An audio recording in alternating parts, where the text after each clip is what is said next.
this week, way back in 1797, Nathaniel Briggs of New Hampshire patented an early form of washing machine for clothes called the box mangler.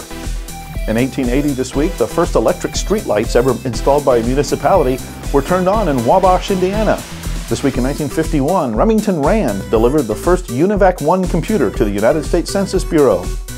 In 1954 this week, the Radio Corporation of America, or RCA, began commercial production of TV sets that were equipped to receive programs in color.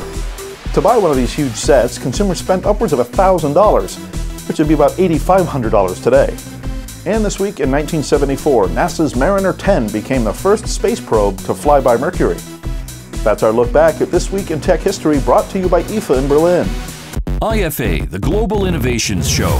6,000 media representatives, 2,600 from abroad.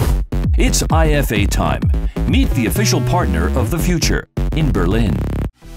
Be sure to stop by our website anytime at intotomorrow.com. Check out our free podcast and our many posts on that page while you're there.